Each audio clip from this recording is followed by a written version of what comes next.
लिया जाता है कि सारे के सारे 120 सिक्के 25 पैसे के थे, तो वो कितना मेरे भाई कंट्रीब्यूट कर पाएंगे? तो 25 पैसे के 120 सिक्के हैं, तो यहाँ पर ये इतना पैसा बनेगा। पैसे को रुपए में कन्वर्ट करने के लिए 100 से भाग करते हैं, तो अगर हम बोलेंगे तो हम कहेंगे सर यहाँ बनेगा 30 रुपया। कितना बनेगा? 30 रुपया। तो 25 पैसे वाले की वजह से अगर आप यहाँ देखोगे तो आप यहाँ पर क्या कहोगे? तो आप यहाँ पर ये कहोगे कि सर बात ऐसी है यहाँ पर कि 25 पैसे वाले की वजह से, किसके पैसे वाले की वजह से? सर 25 पैसे वाले की वजह से कितने रुपए बने जरा वो देख लो। उसके बाद में सर 50 पैसे वाले की वजह से कितना बना? तो 25 पैसे वाले की वजह से सर बना हमारे पास में 30 रुपया। ठीक है, अगर मैं ये कहूँ कि सारा का सारा जितना भी पैसा था, जितने 120 सिक्के थे वो सारे के सारे 50 पैसे के थे, तो आप बोलोगे सर अगर 50 पैसे के 120 सिक्के थे तो वो रुपए में किसके बराबर? 50 × 120 बटे में 100 यानी हमारा हो जाएगा 60। ये हमारा हो जाएगा कितना? 60। तो यहाँ पर हम कितना लिखेंगे? तो यहाँ पर हम लिखेंगे 60 लिखेंगे। अब क्वेश्चन में ये कहा गया टोटल मनी बॉक्स में 42 है। टोटल मनी बॉक्स में कितना है? टोटल मनी बॉक्स में 42 है।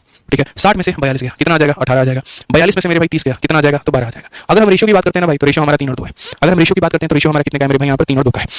क्वेश्चन में कहा गया बता दो 25 पैसे के मेरे भाई यहाँ कितने सिक्के हैं। तो पहले क्या करना होता है? सारे सिक्के 25 पैसे के हैं ऐसे मान लीजिए, सारे सिक्के 50 पैसे के हैं ऐसे मान लीजिए। उसके बाद में यहाँ पर जो है टोटल मनी आप मान लीजिए कि 42 है तो वो बीच में हो जाएगा। तो अगर 25 पैसे के सारे सिक्के होते इतना मनी बनता, 50 पैसे के सारे होते इतना बनता, लेकिन पैसा तो इतना ही बना है। इसका मतलब यहाँ पर इस रेशियो में मिक्सिंग की गई है। तो अगर 5 कॉइन थे तो 3 25 पैसे के थे, तो 2 50 पैसे के थे। ठीक है, 10 कॉइन थे तो 6 इसके थे, 4 इसके थे। अगर मेरे भाई 15 कॉइन थे तो 12 इसके थे, तो मेरे भाई यहाँ पर सॉरी 9 इसके 15 थे ना मेरे भाई, तो यहाँ पर 9 इसके थे तो 6 इसके थे। इस तरीके से हम यहाँ पर लेकर के जाएंगे। तो हमने जी कहा टोटल कॉइन तो हमारे पास में 120 है, यानी ये जो 120 यहाँ पर ये कितने का मान है? तो 120 हमारे सामने यहाँ पर 5 का मान है। और हमसे किसका पूछा गया? तो 25 पैसे का मतलब यहाँ पर 3 का मान पूछा गया। तो हमने यहाँ सीधा सीधा कह दिया जी, आप देखिए 5 से काटेंगे कितनी बार में? 24 मार में, 24 × 3 कितना हो जाएगा? 72। ये हमारा करेक्ट आंसर है। ठीक है, क्लियर है। अब थोड़ा सा दोस्त यहाँ पर हम आगे बढ़ते हैं और यहाँ पर जो है ठीक है आगे के मेरे भाई क्वेश्चन को करते हैं। एक और सवाल